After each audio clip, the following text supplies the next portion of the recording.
In this lecture, I will be talking about homeostasis and integration. So, what is homeostasis and how it is being maintained in animals? So, before we begin, let's have a look at this particular picture. So, this picture shows two animals. One is the small one, the bandicoot. Another one is the bigger one, the elephant. So this is just to give you an idea about the effect of size on surface area and volume. So if you compare the surface area, it increases in 2 dimensions. However, the volume increases in 3 dimensions. So just to understand, so let's imagine a small tennis ball. So if we find out the area of that particular, then we have the formula pi r square. And if we want to find out the volume, then we have r cube will be used. So in surface area, r is radius and that is square, and in terms of volume, it is time, it is volume, it is cube. So in a way, let's say in both the cases we have 10 mm.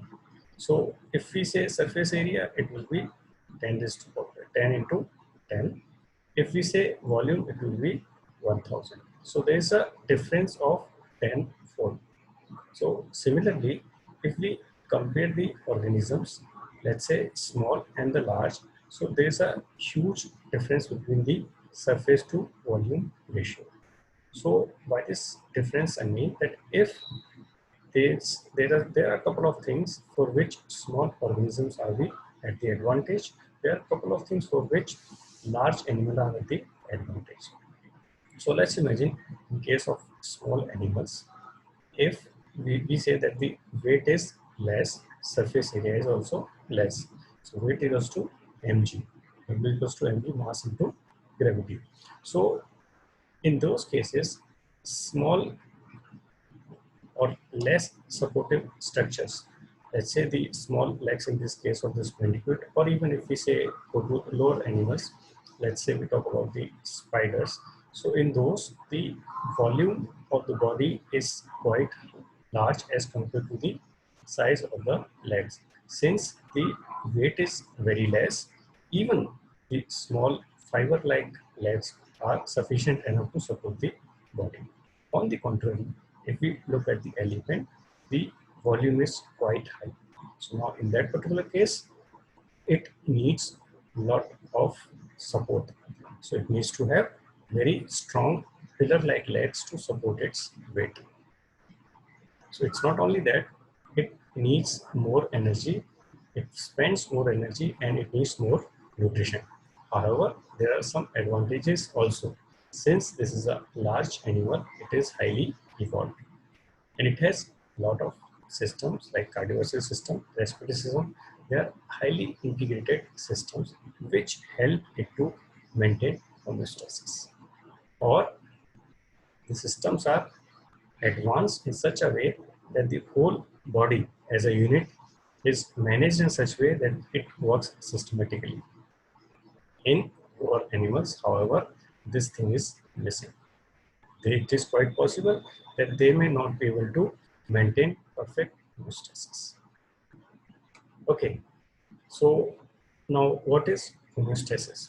So homeostasis, it is the ability to self-regulate. So this self-regulation term is very important. So this self-regulation can be in terms of living as well as non-living. So for in case of non-living, let's say we take example of fire. So a fire, it can start, let's say in a forest spontaneously. So it is keep on burning.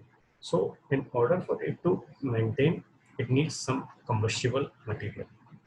So combustion material in forest will be wood.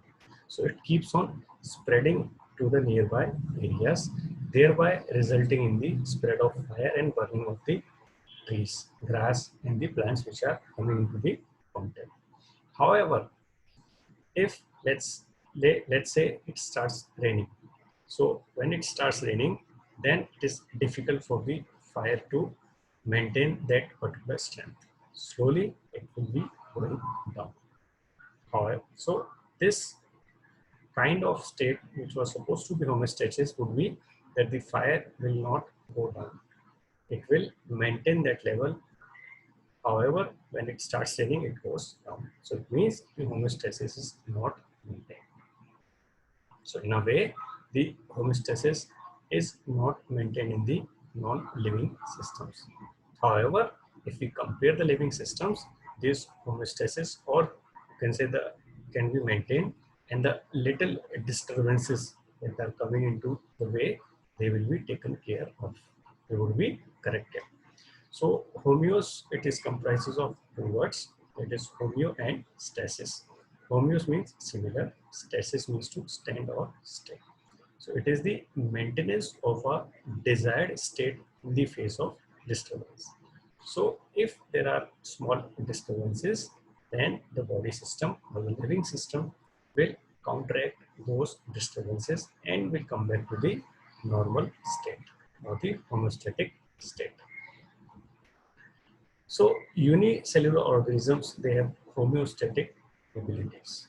So unicellular organisms, for example, amoeba, they maintain energy levels.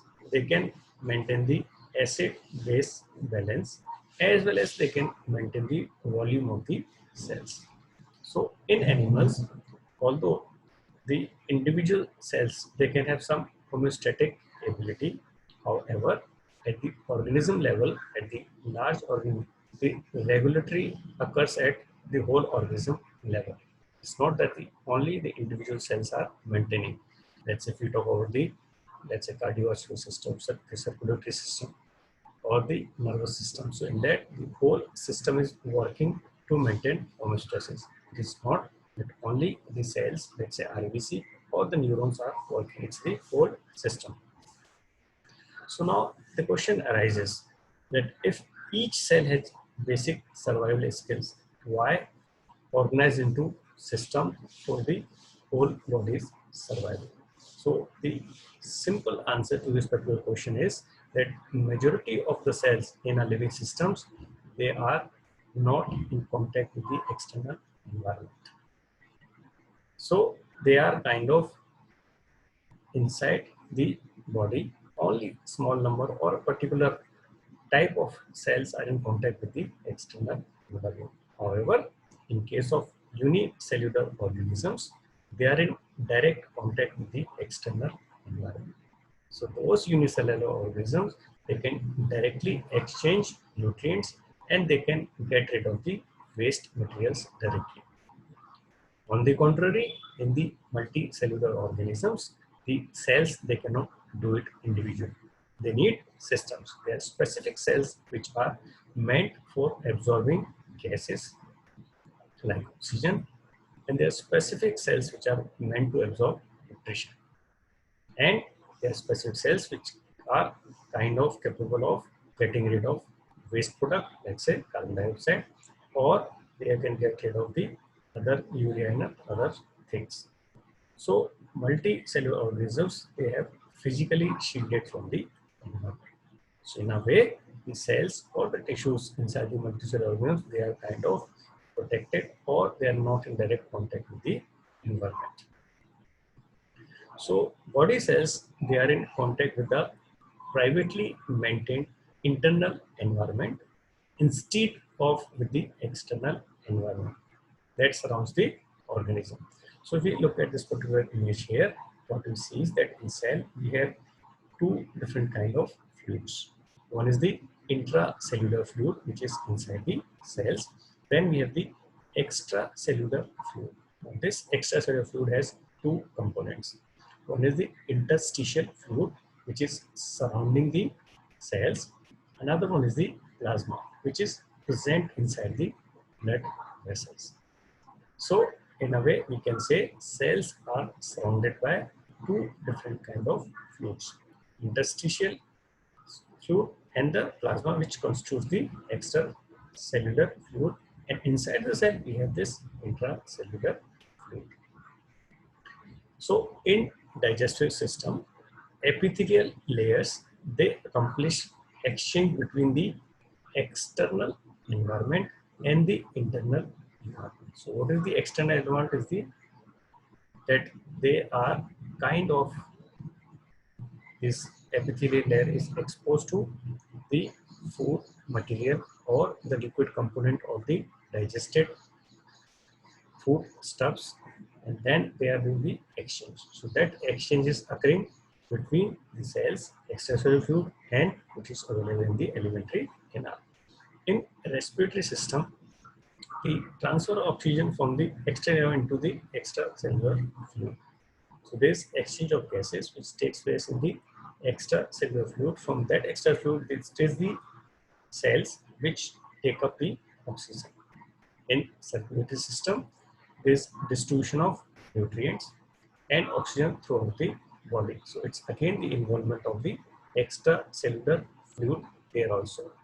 So in a multicellular or in a organism, in a large organism, so it doesn't matter how remote the location of the cells is from the external surface, it will be kind of supplied with the nutrients as well as the gases to support its existence. So the cells which are deeply situated inside the body, they will be getting the supply of nutrients, the supply of oxygen from its internal environment. And also the metabolic end products such as the carbon dioxide and ammonia, they will be extruded into the interstitial fluid. So those cells, they will be taking the nutrition and releasing the waste product into that interstitial fluid. From there it will be picked up by the cardiovascular system and it will be transmitted to the specific location from where it can be released outside the body. So homeostasis is essential for proper cell function, and most cells as part of an organized system contribute to homeostasis. So let's have a look at this particular cell here. So this cell make up the body systems. It leads to the this body systems helps in the maintenance of homeostasis. Now this homeostasis is essential for the survival of the cells.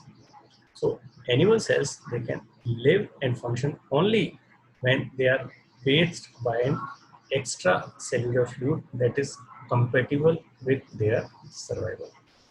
So in a way, you can say that cells, they need something called the isotonic environment in simple terms, or the environment which is suitable for their survival. So cells, they remove nutrients and oxygen from the internal environment and remove the waste material into it. So it is the interstitial fluid that contains the nutrients. So cells, they take up from there, and even the oxygen is taken up from there, and they release the waste product, that is the waste metabolites, ammonia and those kind of things from the food stuff and the carbon dioxide to that interstitial fluid. So now, to maintain the basal characteristic of the extracellular fluid, the removed nutrients, they should be replenished, and the waste which has been thrown up by the cells into that, it should be removed from the interstitial fluid and ultimately from the body. So the factors of the internal environment that are often homeostatically regulated are concentration of energy-rich molecules. So it is the amount of energy-rich molecules which needs to be maintained at all the times. Why? Because these nutrients are used up by the cells for their growth and for performing the daily activities. So if they are depleting, then the cells which are using that nutrient will be into stress. So for normal functioning, it needs to be replenished. The concentration of oxygen and carbon dioxide. So there should be continuous exchange of gases. The level of oxygen, it should be optimum so that cells, they can take up, and also when cells are releasing the carbon dioxide, it should be excreted. from that particular fluid itself. Concentration of waste products. So if the concentration of waste product increases beyond certain level, it will not be good for the cells. Cells, they will start dying. So it is better that that waste product should be released, or it should be gotten rid of from that particular interstitial area. pH. So electrical signaling mechanism of nerve cells and enzyme activity of cells affected by change in the pH. So those cells, pH is kind of responsible for the maintenance of ions. So those cells which are specifically affected by the ions, they needs the maintenance of pH. Concentration of water, salt and other electrolytes. So this concentration of this overall water, salt and electrolyte affects the ionic strength. And this ionic strength is responsible for the contraction and relaxation of the heart, as well as conduction of impulse or nerve signals via the nervous system. So it also needs to be maintained at a specific level, or you can say it needs to be homeostatically regulated. Okay, so there are also some other additional factors that could be regulated in some animals. For example, volume and pressure. Plasma in animals maintained at an adequate volume and pressure to deliver or retrieve material from each and every cells. So in order to maintain the shape and the size of the organism, or the shape and size of the particular organs and normal function of the cells, the volume pressure needs to be optimum so that their exchange of material could be there. Temperature, it also needs to be maintained. So chemical reaction, they slow down at lower temperature, and at high temperature, the structure of membrane proteins, they are usually disrupted. So it is the optimum temperature that needs to be maintained all the time. So all the organisms, they have a specific body temperature that needs to be maintained. Now, not only the physical parameters, there are some social parameters as well. Sometimes homeostasis can extend beyond the individual to a social level. For example, the social insects, as in case of termites. The termites, they form modes. So that is the colony of termites that act as a single superorganism. So they regulate the population density as well as the number of individuals that are living. They have specific classification. They have workers, they have soldiers. So they needs to be constantly maintained. And the temperature of that particular mold is also regulated so that termites, they could survive comfortably in that particular mold.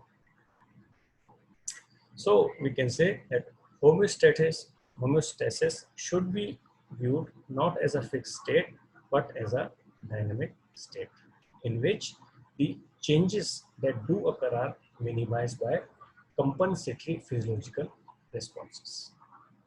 So in order for an organism to maintain homeostasis, it needs to undertake physiological responses. So animals, they vary in their homeostatic abilities. Homeostasis was developed primarily from research on mammals. Many kind of multicellular organisms, they exhibit far more variability in their internal environment than mammals, and yet they survive. So now we can have three different categories of those animals. So number one is regulators. So these animals, they regulate their system in order to maintain a constant state. So in order for the maintenance of the homeostatic state of the body, they regulate their systems. Their body system, they work in perfect coordination so that the homeostatic state could be maintained. Second one is the conformers. So these conformers, they have their internal state varies with the environment. So if let's say the environment is hot, they become warm from inside. If it is cold, they accept it and the body under internal part they become cold. So they are kind of confirming with response to the environment. Then the third category is avoiders. So these avoiders, they lack this internal regulation. So they cannot regulate their body, they cannot maintain the optimum temperature, or they cannot change their body temperature to what is outside. So what they do is they just avoid. They avoid the extreme temperature, the extreme conditions, and they move to different locations. So this is one typical example of a regulator. A capuchin monkey, its internal body temperature is relatively constant regardless of the environment. So if it's cold outside, it will be maintaining its body temperature to that particular level only. It will not be going down. If it's summer, it's warm outside, it's warm, hot, then also it will be maintaining that specific temperature only. It will not be increasing to what it is outside. So examples could be birds and other mammals. So we can say they are thermoregulators as well, as they can maintain their body temperature. Second category is the avoiders. For example, we have a monarch butterfly. So these monarch butterflies, they are found in US.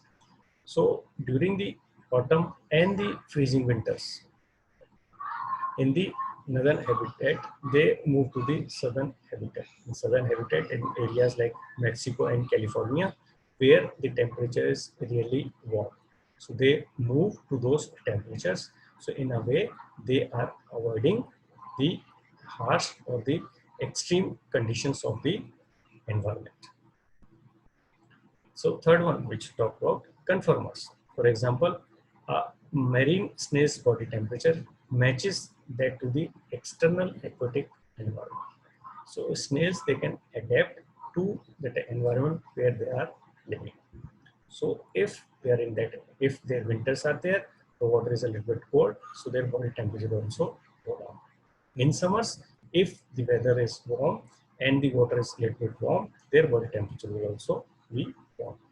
However, in that same water, the sea water, fishes, insects, they cannot manipulate their body temperature, so they just avoid. They move to the warmer locations. They travel thousands of kilometers in order to avoid the extreme weather. Okay, so now we come to another term which is called enantiostasis. So enantiostasis means opposite. So constant function maintenance. So this is usually done by changing one physiological variable to counteract a change in another. So in a way, let's say if something is changing outside, then another change could take place into the body which is opposite to what is outside. So let's say this was first time observed in blue crabs.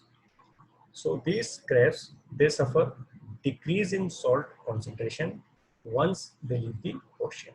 Because in ocean, the high salt concentration is there. So if they are removed from ocean, they are, let's say, transferred to a pond or into a tank. They have a problem. They need that specific high salt concentration. Now, because of that low salt concentration, now the oxygen cannot bind to the hemocyanin. So how do they counterattack? They increase their internal fluid to more alkaline. So in place of acidic, now the alkaline is increasing. So because of this alkaline increase, now the oxygen can bind to hemocyanin. And this can be done by producing ammonia. And this ammonia, as you might be aware, it's a very strong base. It increases the alkalinity in the body. And since the alkalinity is increased, which is kind of opposite to what we have the acidity. So it is doing opposite. So in order to facilitate the binding of oxygen to hemocyanin, a homeostatic function is then achieved. Although it is doing opposite, but still it is able to achieve the homeostatic condition. This is what we call as enantiostasis. Okay, so this is what I want to talk to you in this particular lecture. So thank you very much for your time and attention.